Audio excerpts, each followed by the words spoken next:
Hello, everybody. So this is Dr. Dennis Wise. This is just a quick how-to video on what I look for when I start grading essays. And we're just going to look at one sample of an essay that somebody did on Sir Gawain and the Green Knight, which I sometimes teach for this class. And I just want to sort of walk you through my own grading process. Now, you already realized, because you've looked at page 3 of the syllabus, I look for things like organization, good use of quotations, evidence from the text, original thought, flow, specificity. These are all things that I look for in these essays. But people sometimes wonder, how do I actually apply the rubric to an essay? Well, I'm going to show you here. So the first thing I want to do is sort of like pinpoint the essay prompt. That's always the first thing. When I grade essays, I always have the essay prompt open in one of the windows, so I can continue to refer back to it. So in this particular essay, the student is going to talk about Sir Gawain and the Green Knight, and particularly, you don't need to have read the poem to understand it, but there is an argument about whether Gawain in the poem is too hard on himself, or if his bitterness and his self-reproach are deserved in the poem.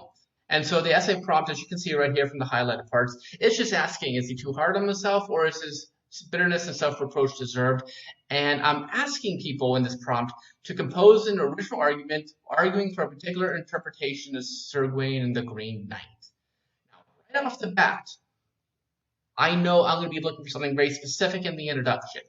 First, I want to know if they are where do they stand on this question? What is their view of Gawain? How do they interpret Gawain? So I'm going to be looking for some kind of statement in the introduction that says this is the author's viewpoint that they are using for Gawain. The second thing I'm going to have to look at for these essays, and this I do for all essays, is do they show that they understand both the homeworks, the class discussion, and the poem itself? And that's where we get into issues like specificity and, just normal information that you might see like on the quizzes and whatnot. And this particular essay prompt, even make sure that it's explicitly stated. Make sure you display a thorough knowledge of the difficulty Gawain faces in Fit 3, as well as major elements in the poem that contribute to the above interpretation. So not only do I want the student for this essay to come up with an interpretation, I want them to defend it using evidence from the text, and understand what other positions out there that they are rejecting in favor of their own position. And that's just what the essay prompt is asking for. So we'll see how this particular student happens to accomplish that. Now, Jane Doe here. And this is an example of a really good essay. And so when I started looking at these essays, this one has commentary if you want to pause and read through it if you want to. But I generally just go straight through these papers looking for an answer to the essay prompt, using all the elements that a good essay should have, which the grading rubric outlines. So, when reading stories about monsters, the monsters have a tendency to be the most interesting part. Okay. However, this isn't necessarily true, blah, blah, blah, blah, blah. Interesting. All right, so this is just a normal, kind of a hook, and a nice way to begin your essay. Here, in the following few sentences, she gives a really quick plot summary of what the basic situation is. Now, I say that in the grading rubric, I don't want plot summary, and that's true. What I particularly mean, though, is that I don't want paragraph-long plot summaries that don't advance the particular argument. What Jane Doe is doing is she's taking a few quick sentences out of the introduction just to tell the reader, this is what's up, this is what I am going to be talking about. And this is just a useful reminder for your reader of what's going on. But what Jane Doe does especially well is this does not go on for very long. It's 2 sentences, maybe 3. But she gives us just enough of the situation so that if we forget what the poem was about, this tells us. Now, though, once that is set up, she gets into the really important stuff.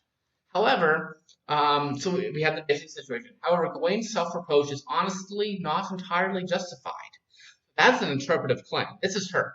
I don't tell people what to think about her poems, about the short stories or novels. This is Jane Doe's opinion coming out here. That's her original thinking here.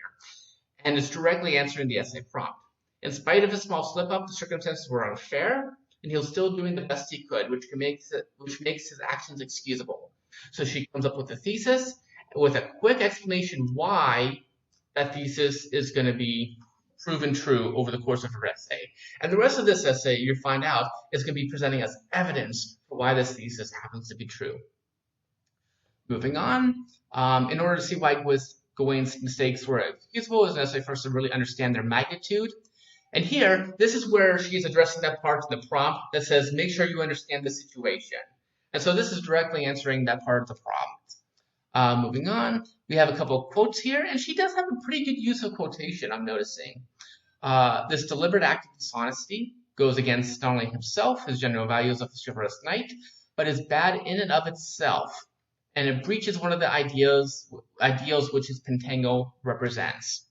So this is the case where you have, normally in the Oreo method, your explanation of the quote comes after the quote. This is the case where she has the explanation come before the quote. She makes a statement, and then the quote that comes after that gives you specific information that adds to it. So one of the statements that she says, what are the ideals which his pentangle represents? What are those ideals is my logical question. Well, her quote says, it is friendship and fraternity for fellow men. So the quote is a very useful instance of a quote. It gives valuable information that supports a statement, supports and adds to a statement the writer themselves is making. So that's a pretty good use of a quotation right there, even though the explanation comes before rather than after. But it works.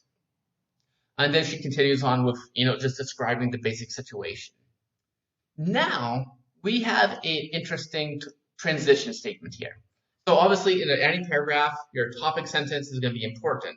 But this Jane Doe, she combines that with a transition. Although Gawain's actions were arguably not the best, they certainly do not justify his extreme bitterness and self-reproach at the end of the poem. And here, this is a phrase she took directly from the essay prompt. So again, not that I need the reminder, but if you find yourself mentioning some of the phraseology in essay prompts, that helps keep you on track. I would have understood what she was getting at even without that, but she prefers to, just make things obvious. And that's a good move in general. But what we have here is not only this topic sentence introducing us to a new idea in this paragraph, which is what a topic sentence should do, it is showing a contrast between what the previous paragraph said and what this paragraph is about to say. Gawain's actions were arguably not the best. She understands that they're problematic.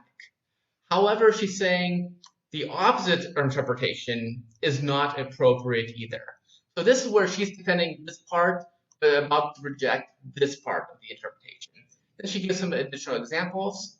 He refused to commit adultery and betray a birth act. Again, this is another case of an explanation comes before the quote.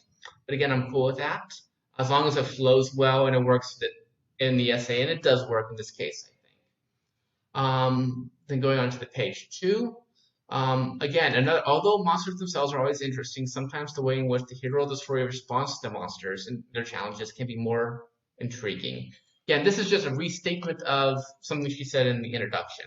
And that kind of tells you that we're about to transition into the conclusion.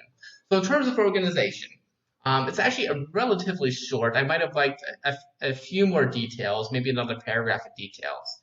But she has an introduction, 2 body paragraphs that cover her thesis, and then a conclusion. So for organization, she does well. For specificity, that criteria on the grading rubric, she talks about birth act, she talks about the pentangle. She talks about all these various instances in the poem by name and direct reference. And that shows that she's being specific enough that readers are going to know what she's talking about. She has a good use of quotations. She has a lot of original thought in here. Now, in one sense, that's kind of built into the essay prompt is, I want you to come up with the original interpretation. But you can also see where she's clearly learned from information from the homeworks. But she's also talking about her own interpretation and views of the text. And that satisfies that original thinking part of the grading rubric. I think anybody look through this sees that there's a lot of good flow. And in general, I think this is just a nice essay all around.